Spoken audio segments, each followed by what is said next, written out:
दोस्तों आज मैं आपको एक ऐसे बिजनेस के बारे में बताने वाला हूँ ना कि यार अगर आपने ये बिजनेस खोल लिया ना तो भाई आने वाले समय में आप इतना पैसा कमाने वाले हो कि आप सोच भी नहीं सकते हैं। दोस्तों मैं बात कर रहा हूँ जेनेरिक मेडिसिन स्टोर की। यार देखो आज की डेट में जैसे लोगों की लाइफस्टाइल हो गई है ना, मुझे लग रहा है कि आने वाले समय पे शायद ही कोई ऐसा बंदा होगा जिसको दवाइयों की जरूरत नहीं पड़ेगी। और यार जब 140 करोड़ लोग यानी कि जो अपनी इंडिया की पॉपुलेशन है, जब इतने सारे लोग एक साथ दवाइयां खरीदेंगे ना तो यार सोचो इसकी मार्केट कितनी ज्यादा बढ़ जाएगी। वैसे तो हम सब लोगों ने कोविड में इंडिया का हाल देख लिया है और मुझे ऐसा लग रहा है कि आने वाले समय में ऐसी लाखों बीमारियां हमारे देश के ऊपर अटैक करने वाली हैं। तो भाई ऐसे समय में ना जेनेरिक मेडिसिन स्टोर का बिजनेस खोल लेना ना आपके लिए फायदे का सौदा रहेगा, क्योंकि भाई दवाइयां इतनी महंगी हो गई हैं, इतनी ज्यादा महंगी हो गई हैं कि वो आम आदमी की पहुंच से बहुत ज्यादा दूर हो गई हैं। इसीलिए जो मिडिल क्लास आदमी और जो गरीब आदमी है वो जेनेरिक मेडिसिन की तरफ जा रहा है और वहीं से कोशिश कर रहा है कि अपनी दवाइयां परचेस करे। लेकिन कुछ लोग हैं जो उनको बरगलाने में लगे हुए हैं कि अगर आप जेनेरिक मेडिसिन स्टोर से दवाइयां खरीदते हो ना तो वो दवाइयां नकली हैं, वो दवाइयां आपको फायदा नहीं करेंगी। ऐसी ऐसी बातें बहुत सारे लोग बताते हैं और ये वो लोग बता रहे हैं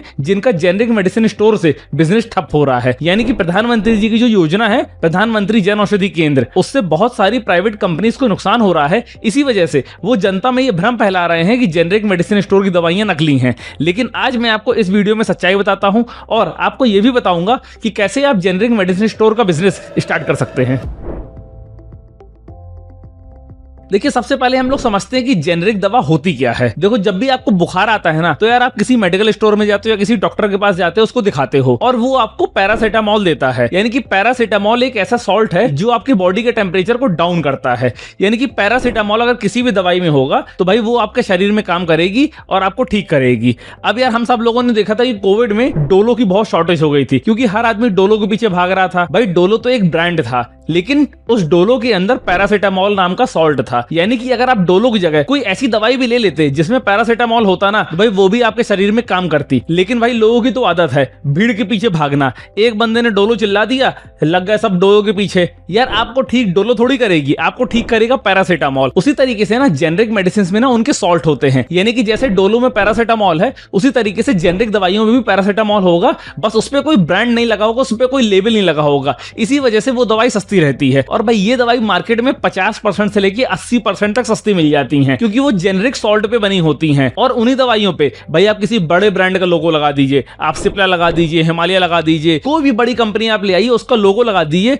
तो भाई वही दवाई आपकी 50% से लेकर 80% तक महंगी हो जाएगी। यानी कि 10 रुपए की दवाई आपको हो सकता है 50 रुपए में मिले, 80 रुपए में मिले, 20 रुपए में मिले, 100 रुपए में मिले। कुल मिला के बात यह है कि जेनेरिक सॉल्ट की दवाइयों को जब ब्रांडेड लेबल लगा दिया जाता है ना तो वो दवाइयां अपने आप महंगी हो जाती हैं। तो भाई ये कंफ्यूजन तो आपका बिल्कुल क्लियर हो गया होगा कि जेनेरिक मेडिसिन भी उतना ही काम करती है जितना कि ब्रांडेड दवाई। एक एग्जांपल देके आपको और मैं समझाता हूं। भाई जैसे समोसा है, अब यार अगर आप यही समोसा रोड पे खाओ और यही समोसा आप हल्दीराम में जाके खाओ तो भाई रोड पे आपको समोसा मिलेगा 5 रुपए का, लेकिन वही समोसा हल्दीराम में आपको मिलेगा 25 रुपए का।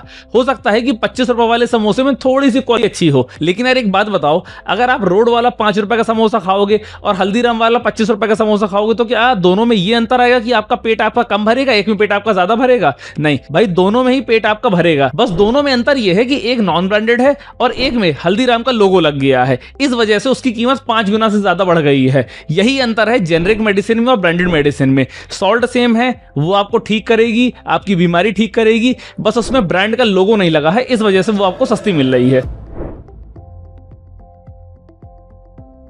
देखो अगर इन्वेस्टमेंट की बात करें तो केवल 2.5 से 5 लाख रुपए का इन्वेस्टमेंट आता है प्रधानमंत्री जन औषधि केंद्र खोलने में। ये इन्वेस्टमेंट किस तरह से काम करता है मैं आपको समझाता हूं। इस औषधि केंद्र को खोलने के लिए आपको जाना पड़ेगा janaushadhi.gov.in पे। इस वेबसाइट में जाके आपको अप्लाई करना पड़ेगा और जब आपका अप्रूवल आ जाएगा तब आप इसकी फ्रेंचाइजी खोल सकते हैं। इसको खोलने के लिए आपको केवल एक दुकान की जरूरत है जिसका मिनिमम साइज 120 स्क्वायर फीट होना चाहिए। और कोशिश करिए कि भाई ये दुकान ना ऐसी जगह पर हो जहां पे बहुत सारे मेडिकल स्टोर हो या बहुत सारे हॉस्पिटल्स हो। उसका रीजन मैं आपको बता देता हूं। यार देखो जहां पर ज्यादा मेडिकल स्टोर होते हैं ना, ज्यादा कस्टमर वहीं पर जाता है। उसे क्या लगता है कि यार अगर ये दवाई एक मेडिकल स्टोर पे नहीं मिली तो वहीं बगल में 2-3 मेडिकल स्टोर और बने हुए हैं, मैं वहां से दवाई परचेस कर लूंगा। तो भाई ये लोगों की थिंकिंग होती है कि जहां पर एक ही चीज की दुकानें बहुत ज्यादा है ना, जब उसको वो सामान खरीदना है तो वो कोशिश करता है कि मैं उसी मार्केट में जाऊं। जैसे अगर आपको सब्जी खरीदनी है तो भाई आप सब्जी मंडी जाते हो, क्योंकि यार वहां एक नहीं 4 दुकानें लगी हुई हैं। अगर एक दुकान में टमाटर महंगा मिल रहा होगा तो हम बाजू वाली दुकान से खरीद लेंगे, वहां हो सकता सस्ता मिल रहा हो। यही लोगों की थिंकिंग होती है। इसी वजह से जन औषधि औषधि केंद्र ऐसी जगह पे खोलिए जहां पर ज्यादा से ज्यादा मेडिकल स्टोर हो, क्योंकि जब वो आपका जन औषधि केंद्र देखेगा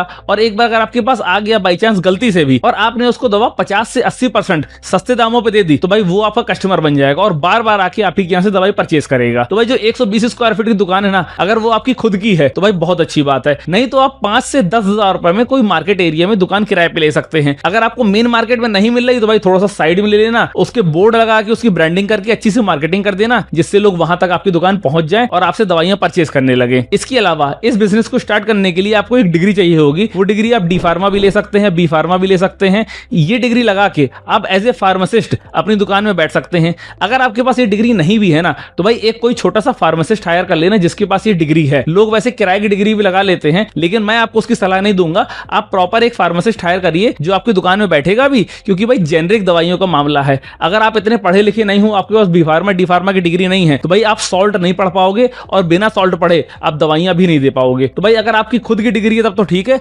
अदरवाइज आप एक प्रॉपर फार्मासिस्ट अपनी दुकान में हायर करिए, उसको आप सैलरी पे करिए और उसी की डिग्री अपनी दुकान पे लगा लीजिए। इसके बाद बहुत सारे लोगों का यह भी सवाल होता है कि हमारे पास इन्वेस्टमेंट करने के लिए पैसा नहीं है। देखिए मैं आपको बताता हूं कि इस बिजनेस को स्टार्ट करने के लिए ना गवर्नमेंट आपको 2 लाख रुपए दे रही है, जिसमें से 1.5 लाख रुपए देगी वो आपके दुकान के फर्नीचर के लिए और पूरी स्टैब्लिश करने के लिए, और 50,000 रुपए देगी आपके कंप्यूटर सॉफ्टवेयर और प्रिंटर के लिए, क्योंकि इसमें जो भी सॉफ्टवेयर यूज होगा ना वो गवर्नमेंट द्वारा ही आपको प्रोवाइड किया जाएगा और टाइम टू टाइम सरकारी अधिकारी आके आपकी दुकान का ऑडिट भी करते रहेंगे। और इसके अलावा अगर आपको कोई टेक्निकल इशू आ रहा है तो भी आप उनसे संपर्क कर सकते हैं, वो आपकी पूरी सहायता भी करेंगे। अब अगर इसमें हम लोग बात करें प्रॉफिट मार्जिन की, तो भाई 20% का प्रॉफिट मार्जिन मिलता है, लेकिन अगर आप अपनी बिलिंग एक महीने में 15,000 से ज्यादा की कर लेते हो ना, तो आपको 10% एक्स्ट्रा प्रॉफिट मार्जिन मिल जाता है, यानी कि आपका मार्जिन बन जाता है 30%। और अगर आप SC ST कैंडिडेट भी है ना, तो भी आपको 10% एक्स्ट्रा मार्जिन मिलेगा। तो भाई कुल मिला के बात यह है कि जितना ज्यादा सामान बेचोगे उतना ज्यादा आप पैसा कमाओगे। अब देखो इस पे एक चीज का आपको ध्यान रखना है, आप दवाइयों को स्टॉक तो रख ही रहे हो,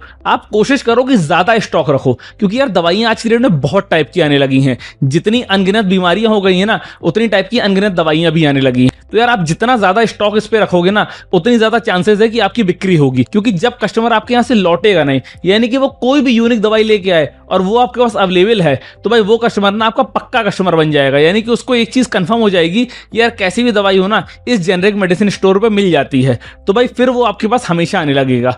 लेकिन एक चीज का आपको और ध्यान रखना है स्टॉक भरने से पहले, कि भाई जेनरिक मेडिसिन स्टोर में यानी कि प्रधानमंत्री जन औषधि केंद्र में जो भी सामान आपने परचेस कर लिया है वो सामान कभी भी रिटर्न नहीं होगा और ना ही वो रिप्लेस होगा। तो भाई कोशिश करिए कि यार उतना सामान आप रखो जिसको आप एक्सपायरी डेट के अंदर बेच पाओ। यानी कि अगर किसी दवा की एक्सपायरी डेट 2 साल बाद है तो भाई आप उतनी ही दवा मंगाओ जितनी आप 2 साल के अंदर बेच पाओ, क्योंकि एक्सपायर होने के बाद आपको उनको फेंकना पड़ेगा, आपको उस पर कोई भी रिटर्न नहीं मिलेगा, ना वो रिप्लेसमेंट करेंगे। तो इस चीज का बहुत ध्यान दीजिएगा। इसके अलावा एक बात और है जो कोई आपको नहीं बताएगा, मैं आपको बताने वाला हूं। यार देखो अगर आपकी सिटी की पॉपुलेशन 10 लाख से ज्यादा है तो एक जन औषधि केंद्र से दूसरे जन औषधि केंद्र की दूरी 1 किलोमीटर मिनिमम होनी चाहिए। मैं समझाता हूं कैसे। यार देखो अगर एक चौराहे पे जन औषधि केंद्र खुला हुआ है, इसके अलावा अगर आपको दूसरी जगह जन औषधि केंद्र खोलना है ना, या जहां पर आपको जन औषधि केंद्र खोलना है, आपको यह देखना पड़ेगा कि उसके 1 किलोमीटर के रेडियस में कोई जन औषधि केंद्र नहीं होना चाहिए। अगर ऐसा होता है तो आपकी एप्लीकेशन रिजेक्ट हो जाएगी, तो इस बात का बहुत ध्यान दीजिएगा। लेकिन वहीं अगर आपकी सिटी की पॉपुलेशन 10 लाख से कम है तो जहां पर भी आप जन औषधि केंद्र खोलना चाह रहे हो ना, आप उसका 500 मीटर का रेडियस आप देख लेना कि 500 मीटर के रेडियस में कहीं दुकान तो नहीं है। अगर 400 450 मीटर पे दुकान पड़ रही हो तो भाई अपनी दुकान आप थोड़ी सी और शिफ्ट कर लेना। इससे क्या होगा ना कि आपकी एप्लीकेशन अप्रूव होने के चांसेस ज्यादा बढ़ जाएंगे। यानी कि कुल मिला के आप अपना व्यापार करोगे, वो अपना व्यापार करेगा। प्रधानमंत्री जी ये योजना इसलिए लेके आए हैं ना कि भाई आमने सामने वालों का कंपटीशन नहीं हो और आप भी पैसा कमाओ और सामने वाला भी पैसा कमाए। तो भाई आपको ये बिजनेस आइडिया कैसा लगा है मुझे कमेंट करके जरूर बताइएगा। और इसके अलावा आप किस बिजनेस के बारे में जानकारी चाहते हैं ये भी आप मुझे कमेंट कर सकते हैं, जिससे कि मैं अगला वीडियो उसी बिजनेस के बारे में बनाऊंगा। जय हिंद, जय फाइनेंस।